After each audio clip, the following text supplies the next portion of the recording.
Graphic Organizers: How to Use Them Effectively in Physical Education by Stephanie Archer. What is a graphic organizer? A graphic organizer is a type of learning resource that can be used by students to organize information and make connections between ideas and concepts. They are visual diagrams or representations that aid students to better understand content. Graphic organizers enable students to draw on and make connections to prior knowledge, make sense of relationships between concepts and how they relate to one another, create a meaningful representation of given information. As stated by the secondary source, the San Diego County Office of Education in Lund and Veal's textbook, graphic organizers help teachers to do the following: help students to see relationships between concepts, guide students to understand sequences and interrelationships, provide second language learners with a visual image for new vocabulary and concepts, review materials, and evaluate student understanding.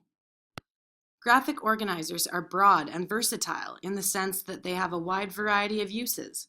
They can be used formatively, summatively, before, during, or even after instruction. They are an excellent tool for gauging student progress and making adjustments to lesson planning and direction. They may also be used as study guides or even posters. There are many ways to implement them. Students can either create their own graphic organizers or can also fill out templates previously made by teachers.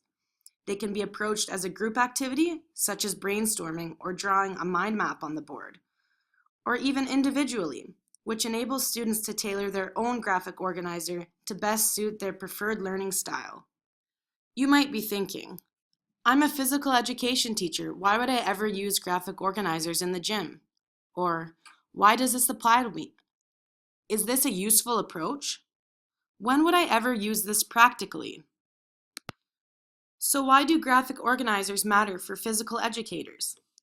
As mentioned by Mitchell and Hutchinson in 2003, as physical educators, we are expected to touch on the three domains of learning: the psychomotor domain, the physical skills themselves, such as catching, throwing, or running; the affective domain, things like attitude, feelings, or emotions. So teamwork, cooperation are a couple of examples. The cognitive domain, critical thinking and evaluative skills, things like the knowledge of rules, positioning, or player roles. Although the first two domains are explicitly addressed in physical education, the cognitive domain is less obvious and often overlooked. In order to deliver a well-rounded and complete program, physical educators must engage students in the critical thinking process. In other words, we're doing students a great disservice to neglect the cognitive domain. As stated by the secondary source, Belanca and Fogarty in 1991, in Mitchell and Hutchinson's work, the cognitive domain is enhanced when physical educators provide their students with opportunities for creative expression, brainstorming, and implementation of problem-solving skills. Students need practice in comparing, contrasting, analyzing, sequencing, and evaluating ideas in order to develop these skills, as they contribute to a better understanding of content and transfer into other subjects and facets of life. Physical educators can borrow useful strategies from educational psychology in order to reinforce academic and cognitive skills by using graphic organizers. Here are some practical physical education examples. When introducing a new unit, use a brainstorming or mind map to allow students to state what they already know and to help connect to new concepts. Listing key terminology for students. This is helpful for English language learners or other students with a limited previous experience with sport-specific vocabulary. Use Venn diagrams to explore similarities and differences between different sports, or even different positions in one particular sport. Use posters throughout the gym for a visual representation of physical skills. Here is a great example of a mind map that could be completed at the beginning of a multi-sport unit. It encourages brainstorming and inquiry and allows students to make relevant connections between different concepts. This is a Venn diagram I've created using a website called Easily, The diagram outlines the similarities and differences between squash and volleyball.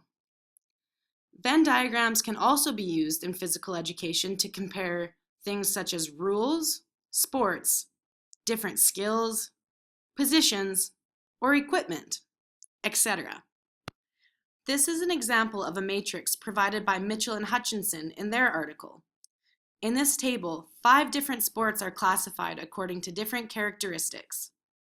As stated by the authors, matrices can be used to enhance students' ability to classify ideas or information into different categories. These are some physical education teacher resources that you may want to use in the future. Thank you for watching my screencast outlining how to use graphic organizers in physical education.